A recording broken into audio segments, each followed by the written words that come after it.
भारतीय reserve bank ने bank customers के लिए एक बड़ा तोहफा दिया। अब अगर किसी की मृत्यु हो जाती है तो उसके परिवार वालों को बैंक खाते या लॉकर से जुड़े कामों के लिए पहले जैसी लंबी चौड़ी प्रक्रियाओं से नहीं जूझना पड़ेगा, क्योंकि आरबीआई अब मृतक कस्टमर्स के बैंक खातों और लॉकर्स में रखे सामान के दावों को निपटाने की प्रक्रिया को आसान और एक समान करने जा रहा है। प्रवीण सर, क्या सेफ डिपॉजिट लॉकर्स का क्लेम सेटलमेंट जो है या सिस्टम कहिए वो अब आसान हो जाएगा? क्या है ये पूरा मामला, इसको भी समझाइए सर। नहीं, लॉकर को देखिए, चाहे लॉकर हो या जो अनक्लेम्ड अमाउंट हो 67,000 करोड़ के आसपास, या फिर आप चले जाइए जो लोग मान लीजिए किसी फैमिली में किसी की मौत हो गई है, गुजर गया है कोई शख्स, और अब उसके खाते का निपटारा होगा कैसे, उसके खाते में पड़ा पैसा वो उसकी फैमिली को बिना हैसल के कैसे मिलेगा। कहा जाता है सर कि क्लेम लेने में बहुत दिक्कतें होती है, कहा जाता है कि ये डॉक्यूमेंट लाइए, और हर बैंक्स के अलग अलग नियम है और उन बैंकों के अलग अलग डॉक्यूमेंटेशंस भी हैं, तो कहा जाता है कि समझ में नहीं आता है कि कैसे पैसा निकालें। तो ये लॉकर से लेके और ये जो मृत लोगों के खातों को आप पैसा पाने वाला जो मामला है उनके परिवारों का, इसको लेके और लंबे वक्त से ये मतलब पूरा का पूरा मामला चला आ रहा है। आज गवर्नर ने, जो आरबीआई गवर्नर हैं, उन्होंने आज इस बात को साफ किया कि अब हम एक स्टैंडर्डाइज्ड जो है वो प्रोसेस लेकर आने वाले हैं, यानी एक तयशुदा मानक होंगे जिसके तहत मान लीजिए कोई किसी फैमिली में किसी शख्स की मौत हो जाती है तो उसके खाते को निकालने की प्रक्रिया क्या होगी, ये सब बैंकों में एक जैसी होगी जी। कोई बैंक अलग कागज मांग रहा है, कोई बैंक कह रहा नहीं इससे काम नहीं चलेगा, अब आप वो कागज लेके आओ। तो परिवार के लोगों के लिए भाग दौड़ लगातार बैंकों के चक्कर लगा पाना, और खासतौर पर ऐसे वक्त पे जबकि सारी की सारी बैंकिंग प्रोसेस जो है वो अब डिजिटाइज हो गई हैं,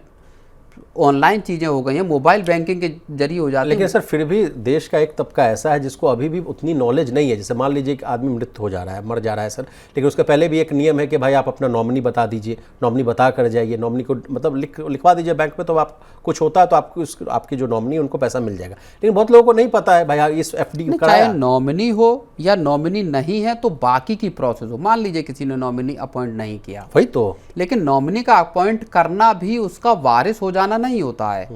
ये भी चीज आप समझ लीजिए कानूनी संदर्भ में। तो वास्तविक तौर पर पैसा कैसे मिलेगा किसी फैमिली को, ये इसके नियम अलग अलग बैंकों के हिसाब से अलग अलग बने हुए हैं, और रिजर्व बैंक अब उन सबको स्ट्रीमलाइन करके एक तरह के नियम लेके आना चाहता है। और ये चीज़ आप समझिए कि केवल और केवल खातों में पड़ी हुई रकम का मामला नहीं है, ये लॉकर जो बैंक लॉकर है उसमें बड़ी समस्याएं होती हैं। अपना लॉकर एक्सेस करना, या मान लीजिए किसी परिवार में किसी शख्स की मौत हो गई, अब उसका लॉकर कौन एक्सेस करेगा,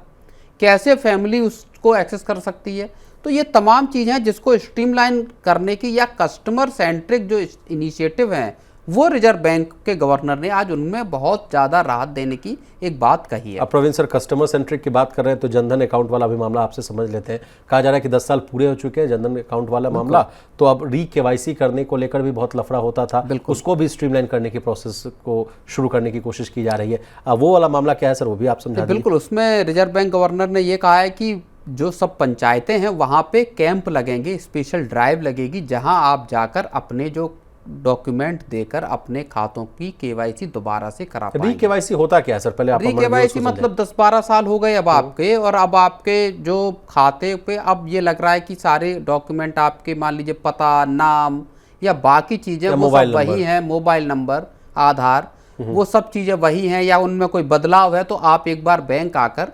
आप अपने पूरे डॉक्यूमेंट्स फिर से सबमिट कीजिए, फिर से वो दर्ज होंगे और उसके बाद आपका खाता फिर से चलता रहेगा। तो वो एक केवाईसी की प्रक्रिया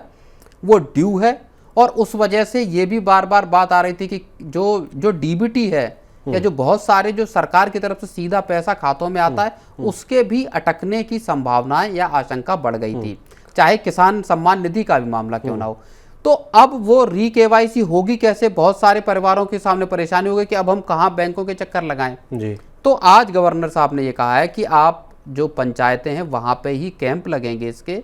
खासतौर पे देखिए जनधन खाते हैं तो किसान गांव देहात का मामला ज़्यादा बड़ा है, तो आप वहाँ जाएं, वहाँ जाकर अपने केवाईसी वहाँ के वहीं पे करा सकते हैं, आपको बैंकों के और इधर उधर चक्कर लगाने की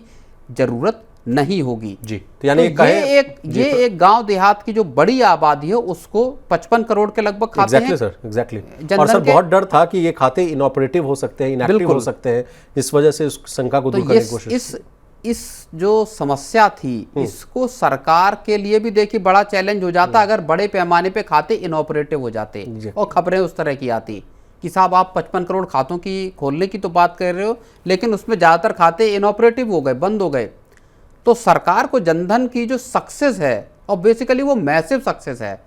देश में फाइनेंशियल इंक्लूजन और लिटरेसी लाने के लिए जो सरकार का एक जो सबसे बड़ा प्रोजेक्ट मैं कहूँगा था, उसमें जो 2015 में 15 अगस्त को जो सरकार ने शुरू किया, प्रधानमंत्री नरेंद्र मोदी, जैम ट्रिनिटी नाम था सर, जनधन, आधार और मोबाइल।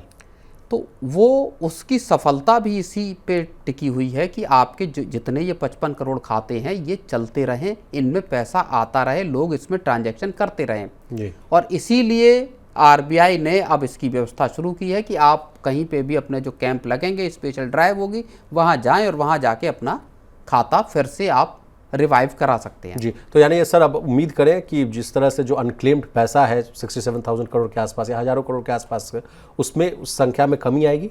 बिल्कुल कमी आएगी। इनऑपरेटिव खाते जाहिर तौर पर बड़े पैमाने पे कम होंगे क्योंकि बहुत सारे केवाईसी के अभाव में इनऑपरेटिव हो गए खाते जी।